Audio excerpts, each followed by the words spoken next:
দশম শ্রেণীর ভৌতবিজ্ঞান ক্লাসে আজকে আমরা শুরু করছি ধাতুবিদ্যা এই অধ্যায়টি। এই অধ্যায়ের আজকে আমরা পড়ব আকরিক এবং খনিজ কাকে বলে এবং এদের মধ্যে কি পার্থক্য, এবং তাছাড়া ধাতুবিদ্যার প্রসঙ্গে জারণ বিজারণের আলোচনা। তাহলে প্রথমে আমরা খনিজ এবং আকরিক কাকে বলে সেই নিয়ে একটু আলোচনা করব।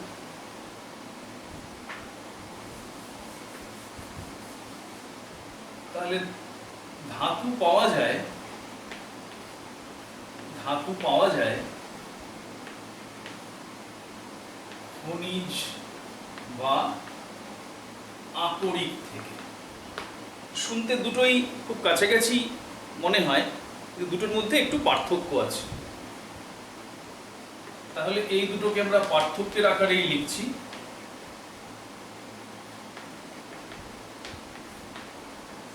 দেখো, ভূগর্ভে মানে পৃথিবীর মাটির তলায় অথবা ভূত্বকে মানে ওপরে পাথর, মাটি, বালি, এগুলোর মধ্যে অনেক অজৈব পদার্থ, অজৈব যৌগ আছে, যার মধ্যে এক বা একাধিক ধাতু মিশে আছে। সেই অজৈব যৌগগুলোর সাথে আরও অনেক অশুদ্ধিও আছে। তাহলে এই সবগুলো মিলিয়ে যার মধ্যে যে সমস্ত প্রকৃতিতে প্রাপ্ত অজৈব যৌগের মধ্যে ধাতু পাওয়া যায় তাদেরকে বলা হয় খনিজ। ঠিক আছে? তাহলে কি বললাম? ভূগর্ভে অথবা ভূত্বকের ওপরে এক বা একাধিক ধাতু সমৃদ্ধ যৌগ যেগুলো পাওয়া যায় এবং যাদের সঙ্গে অন্য নানা রকমের অশুদ্ধি মিশে থাকে, সেগুলোকে বলা হয় খনিজ। এবার কিছু কিছু খনিজ পদার্থ আছে যেখান থেকে আমরা সহজে মানে সহজ পদ্ধতিতে এবং কম খরচে ধাতু আলাদা করতে পারি বা নিষ্কাশন করতে পারি, তাদেরকে বলা হয় আকরিক। ঠিক আছে? তাহলে দুটোর মূল পার্থক্য হলো আকরিক থেকে আমরা সহজে এবং কম খরচে ধাতুকে নিষ্কাশন করতে পারি, কিন্তু সমস্ত খনিজ পদার্থ থেকে সেটা আমরা পারি না। তাহলে সমস্ত আকরিককেই আমরা খনিজ বলতে পারি, কিন্তু সমস্ত খনিজ কিন্তু আকরিক নয়। একটা উদাহরণ দিলে তোমাদের কাছে ব্যাপারটা পরিষ্কার হবে। যেমন ধরো, একটা আয়রন সমৃদ্ধ যৌগ প্রকৃতিতে পাওয়া যায়, তাকে আমরা বলি iron pyrites. Iron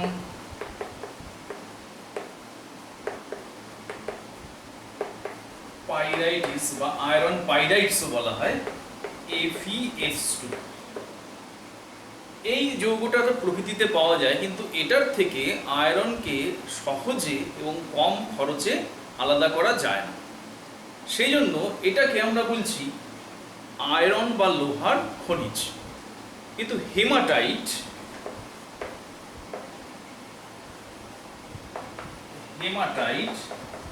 Fe2O3, hematite নামের একটা খনিজ পদার্থ থেকে আমরা সহজে এবং কম খরচে আয়রন নিষ্কাশন করতে পারি। কাজেই হেমাটাইট হলো লোহার একটা আকরিক। ঠিক আছে? তাহলে তোমরা এরকম যে কোনো একজোড়া উদাহরণ মনে রাখবে, কেননা অনেক সময় এই প্রশ্নটা আসে যে সমস্ত আকরিকই খনিজ পদার্থ, কিন্তু সমস্ত খনিজ পদার্থ আকরিক নয়, এটা উদাহরণের সাহায্যে ব্যাখ্যা করো। তো এখানে আমি একটা উদাহরণ বললাম, তাহলে বইতে এরকম আরও উদাহরণ পেতে পারো, যে কোনো তোমার পছন্দের একটা উদাহরণ নিজে নিয়ে মুখস্থ করে নিও। ঠিক আছে? কাজেই খনিজ এবং আকরিকের পার্থক্য নিশ্চয়ই তোমরা বুঝতে পারলে, এবং একটা উদাহরণ দিয়ে আমরা সেটা আলোচনা করলাম। এবারে আমরা আসি ধাতুবিদ্যা প্রসঙ্গে জারণ বিজারণ। তাহলে প্রথমেই প্রশ্ন আসবে যে ধাতুবিদ্যা পড়তে গিয়ে আমরা জারণ বিজারণের আলোচনা কেন করব? তাহলে এখানে এটা খুব পরিষ্কারভাবে মাথায় বসিয়ে নাও যে কোনো ধাতব যৌগ থেকে যখন তুমি ধাতুকে আলাদা করছো, তখন সেটা হলো সেই ধাতব যৌগের বিজারণ। তাহলে কি বললাম? ধাতব যৌগ, সেটার থেকে তুমি যে ধাতু পাচ্ছ, তাহলে এটা হলো একটা বিজারণ প্রক্রিয়া। ঠিক আছে? তাহলে সেই জন্যই আমাদের জারণ বিজারণের ধারণাটা এখানে আরেকটু পরিষ্কার করে নিতে হবে। তাহলে ধারণা বলতে আমরা ক্লাস 8-এ সর্বশেষ জারণ বিজারণ নিয়ে পড়েছিলাম সেখানে একটা ইলেকট্রন বিনিময়ের মাধ্যমে জারণ বিজারণের ধারণা পেয়েছিলাম। তাহলে এখানে আমরা সেটাকেই নিয়ে আলোচনা করব। তাহলে প্রথমে এসো বিজারণ। ইলেকট্রনীয় তত্ত্ব অনুযায়ী কোনো পরমাণু বা আয়ন যদি ইলেকট্রন গ্রহণ করে তবে সে বিজারিত হয়। তাহলে বিজারণ মানে ইলেকট্রন গ্রহণ। এবার ইলেকট্রন গ্রহণ কে কে করতে পারে? ধরা যাক কোনো পরমাণু,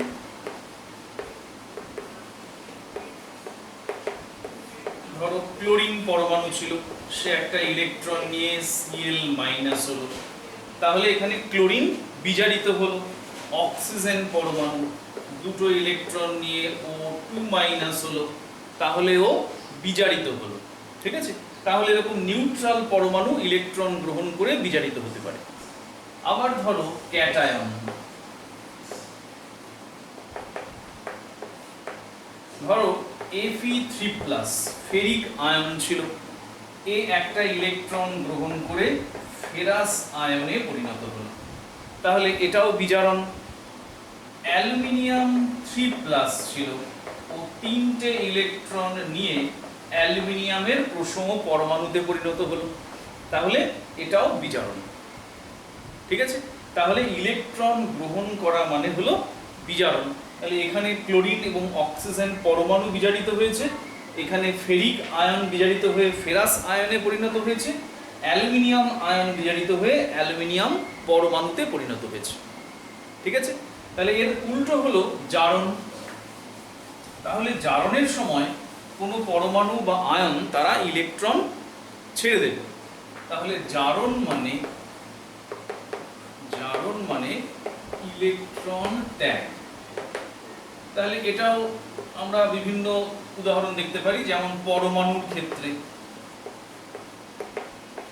ধরো সোডিয়াম পরমাণু ইলেকট্রন ছেড়ে দিয়ে Na+ হলো, তাহলে ইলেকট্রন ছেড়ে দিয়েও জারিত হলো।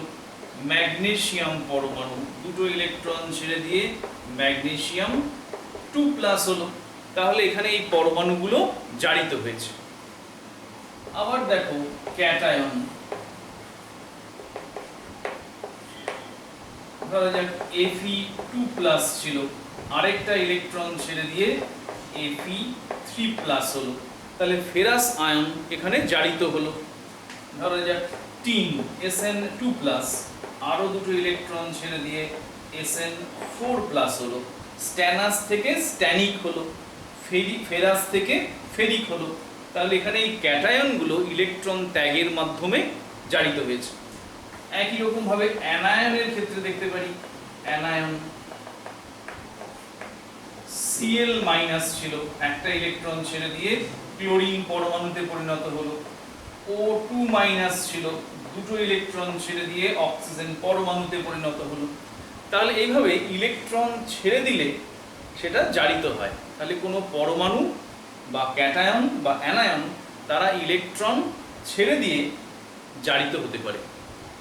তাহলে বিজারণ মানে ইলেকট্রন গ্রহণ, জারণ মানে ইলেকট্রন ত্যাগ। আচ্ছা, এবারে এসো আমরা কোনো ধাতব যৌগ থেকে ধাতু নিষ্কাশনের সময় কিভাবে এই জারণ বিজারণের ব্যাপারটা ঘটে, বা ধাতব যৌগ কিভাবে বিজারিত হয়, বিজারক হিসেবে কাদের ব্যবহার করা হয়, তার দু একটা উদাহরণ দেখি।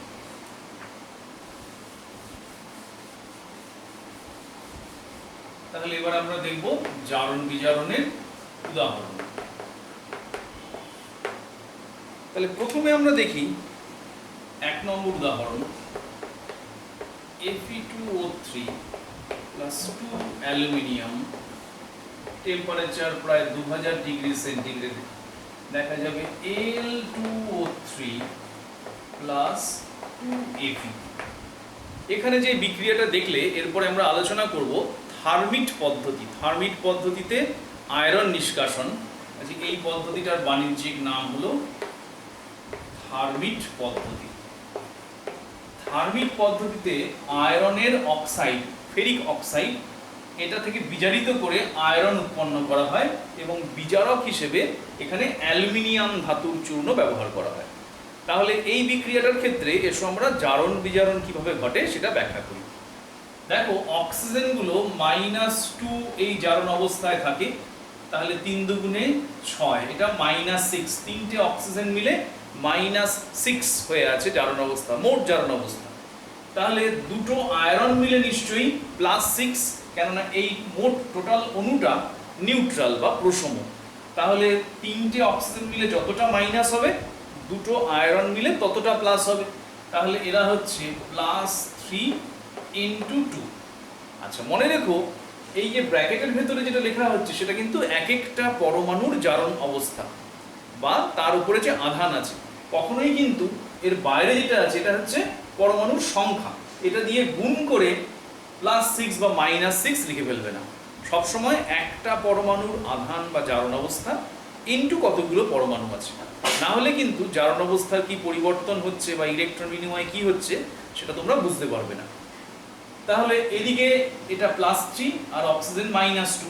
অ্যালুমিনিয়াম একা একাই ছিল, কারোর সাথে যুক্ত হয়নি, কাজেই এর জারণ অবস্থা বা আধান হলো 0। এইদিকে গিয়ে অক্সিজেন -2 × 3, তাহলে অ্যালুমিনিয়াম +3 × 2। আয়রন একা একা আছে, কাজেই 0। এবার দেখা যাক কে ইলেকট্রন ছেড়েছে আর কে নিয়েছে। দেখো এইদিকে দুটো Fe3+ ছিল, যারা এইদিকে গিয়ে দুটো Fe0 পরমাণুতে পরিণত হয়েছে। তাহলে এক একটা Fe3+ থেকে Fe0 তে যেতে হলে 3টে ইলেকট্রন গ্রহণ করতে হয়। তাহলে এরকম দুটো ফেরিক আয়ন আছে, তাহলে +6 ইলেকট্রন। তাহলে ফেরিক আয়ন ইলেকট্রন গ্রহণ করে আয়রনে পরিণত হয়েছে, তাহলে এটা হলো বিজারণ। তাহলে এখানে বিজারককে, যার সাথে বিক্রিয়া করতে গিয়ে ও বিজারিত হয়েছে, তাহলে এখানে বিজারক হলো অ্যালুমিনিয়াম। ঠিক আছে। আবার অ্যালুমিনিয়ামের ক্ষেত্রে কি হয়েছে, দুটো অ্যালুমিনিয়াম পরমাণু 0 থেকে দুটো অ্যালুমিনিয়াম পরমাণু 3+ এ পৌঁছেছে। তাহলে প্রত্যেকটা অ্যালুমিনিয়াম পরমাণু 3টে করে ইলেকট্রন ছেড়েছে, তাহলে দুটো অ্যালুমিনিয়াম পরমাণু ছেড়েছে মোট 6টা ইলেকট্রন। তাহলে ইলেকট্রন ছেড়েছে মানে এখানে জারণ ঘটেছে। তাহলে এখানে জারককে, এখানে জারক হলো Fe2O3। তাহলে দেখো আমরা বলেছিলাম যে কোনো ধাতব যৌগ থেকে ধাতুকে আলাদা করা সেই ধাতব যৌগের বিজারণ। এখানে দেখো Fe2O3 বিজারিত হয়েছে, এখানে ফেরিক আয়ন বিজারিত হয়ে আয়রন পরমাণুতে পরিণত হয়েছে। ঠিক আছে। তাহলে এই বিক্রিয়াটা আমরা একটু আগে বললাম থার্মিট পদ্ধতিতে ব্যবহার করা হয় আয়রন নিষ্কাশন করার জন্য। ঠিক আছে। এবারে চলো আমরা দ্বিতীয় আরেকটা উদাহরণ দেখি।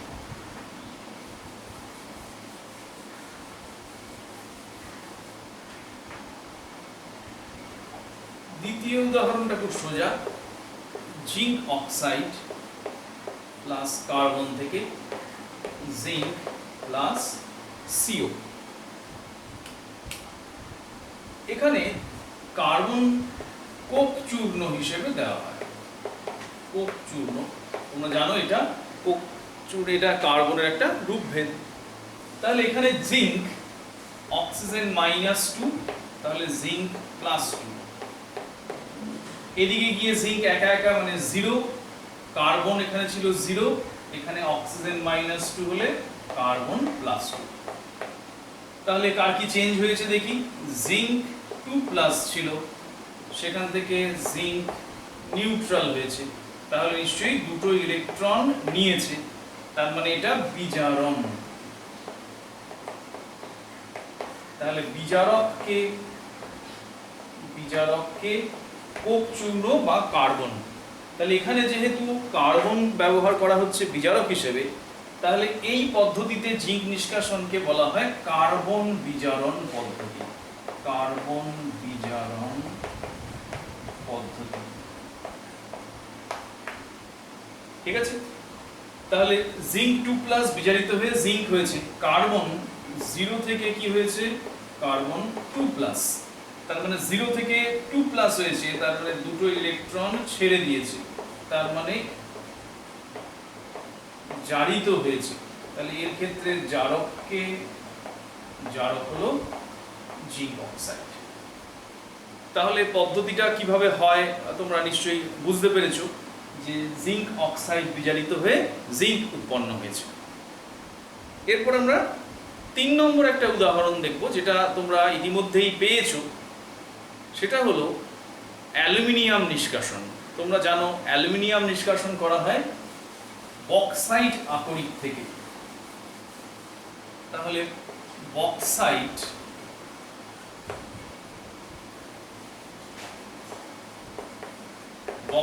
হলো Al2O3.2H2। এই বক্সাইট থেকে বিশুদ্ধ অ্যালুমিনা তৈরি করা হয়। বিশুদ্ধ অ্যালুমিনা মানে Al2O3। এবার এই অ্যালুমিনার গলিত অ্যালুমিনার তড়িৎ বিশ্লেষণ করে অ্যালুমিনিয়াম ধাতু নিষ্কাশন করা হয়। তাহলে এই পদ্ধতিটাকে বলা হয় তড়িৎ বিজারণ পদ্ধতি।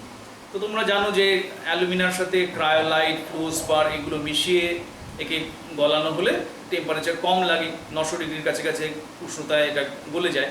তাহলে সেই বিশদ পদ্ধতিতে আমরা যাচ্ছি না, আমরা শুধু জারণ বিজারণ অংশটির মধ্যে আসছি। তাহলে Al2O3 এটা বিয়োজিত হয়ে 2 অ্যালুমিনিয়াম 3+ আর +3 অক্সিজেন 2- হয়। এবার ক্যাথোডে যায় অ্যালুমিনিয়াম 3+ গিয়ে 3টে ইলেকট্রন গ্রহণ করে অ্যালুমিনিয়ামে পরিণত হয়। তাহলে অ্যালুমিনিয়াম 3+ ইলেকট্রন গ্রহণ করছে, তার মানে এখানে বিজারণ ঘটছে। আর অ্যানোডে কি হয় এটাও তোমরা জানো। অ্যানোডে অক্সিজেন 2- যায়। যদি 3টে অক্সিজেন 2- যায়, একটাই হচ্ছে আমরা অক্সিজেন 2- দুটো ইলেকট্রন গেলে অক্সিজেন পরমাণু, দুটো অক্সিজেন পরমাণু থেকে O2। ঠিক আছে? তাহলে ক্যাথোডে অ্যালুমিনিয়াম উৎপন্ন হচ্ছে বিজারণ পদ্ধতিতে। এখানে তড়িৎ বিশ্লেষণ পদ্ধতিতে অ্যালুমিনিয়াম নিষ্কাশন করা হচ্ছে। তাহলে এই পদ্ধতিটাকে বলা হয় তড়িৎ বিজারণ পদ্ধতি। তড়িৎ বিজারণ পদ্ধতি। তাহলে আশা করি তোমরা বুঝলে যে ধাতুবিদ্যার ক্ষেত্রে ধাতু নিষ্কাশনের ব্যাপারটা আসলে একটা জারণ বিজারণ বিক্রিয়া, যেখানে ধাতব যৌগটা বিজারিত হচ্ছে। তাহলে আজকের মতন পড়া এখানেই শেষ। এর বাকি অংশ আমরা আবার পরবর্তী ক্লাসে আলোচনা করব।